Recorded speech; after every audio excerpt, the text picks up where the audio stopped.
اهلا بحضراتكم من جديد.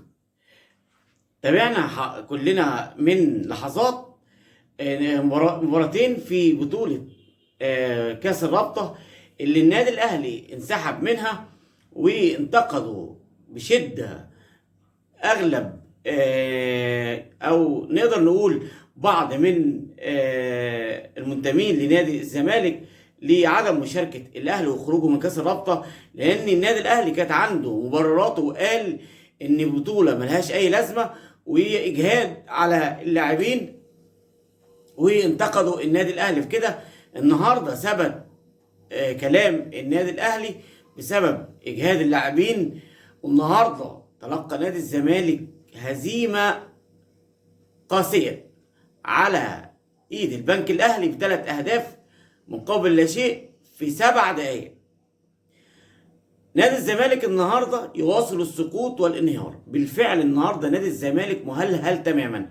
محدش بقى يجي يقول لي الحكم الفار مش عارف، لا، النهارده كان واضح قدام الجميع لعيبه نادي الزمالك، وخصوصا لو بصينا على 3 لاعبين اللي النادي الزمالك كان عامل مشكله كبيره بسببهم وعاوز ايدهم، النهارده مش موجودين تماما في المباراه.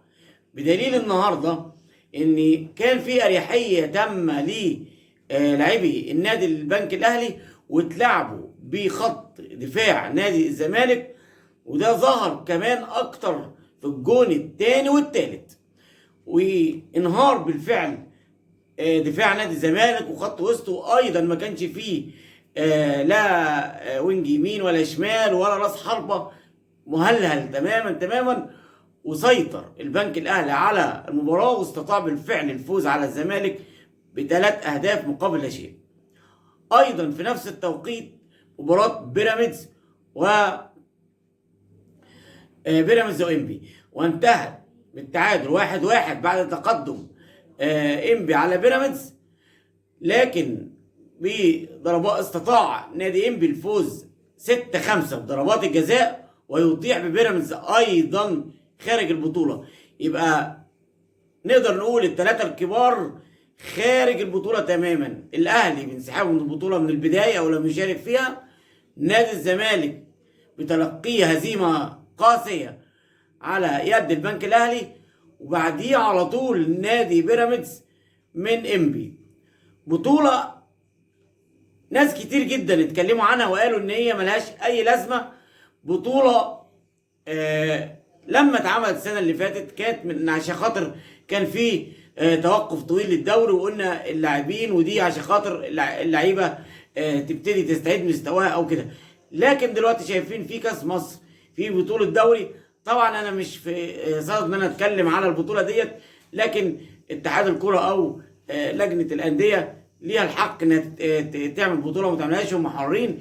لكن النادي الاهلي كان صريح من البدايه وما رضيش يشارك في البطوله دي عشان خاطر لعيبته اللي بيشاركوا كاس عالم، بطوله افريقيه، دوري ممتاز، كاس مصر، كمان يجي كاس رابطه. فالموضوع كان صعب جدا على النادي الاهلي، وبالفعل كان اعتذاره صحيح. طيب، الخبر الثاني النهارده والمهم ايضا لجماهير النادي الاهلي، الجماهير الوفيه، الجماهير اللي طالما في اي وقت احتاجها النادي الاهلي بتكون في ظهره وراه وبتسيبوش. النهارده اعلن تذكرتي او موقع تذكرتي بنفاذ ال50,000 تذكره المقرره لحضور الجماهير في مباراه الهلال السوداني، اللي نتمنى باذن الله تعالى فوز النادي الاهلي. مش فوز بس، لكن تقديم وجبه كرويه دسمه في سهره كرويه رمضانيه في استاد القاهره. ليه بقول الكلام ده؟ بقول الكلام ده لاني بعد هجوم بعض للاسف الشديد، واحد تقريبا سمعت اسمه النهارده او امبارح، اسمه مش عارف، تقريبا فضل موسى، للاسف الشديد اتكلم وشتم لاعبي النادي الاهلي، اتهم اداره النادي الاهلي اتهامات يعاقب عليها القانون، شتم جماهير النادي الاهلي بافظع الشتايم، لكن للأسف صدري النهارده بالفعل ان انا سمعت 3 يعتبروا من مقدمي المحتوى اللي بينتموا لنادي الزمالك زي اسلام علوي والاستيري وايضا دكروري دافعوا على النادي الاهلي دفاع مستميت ضد عبث هذا الشيء او الفلس السوداني. هو عايز يعمل لنفسه شو، فحب مش لاقي حاجه يتكلمها فاتكلم على النادي الاهلي.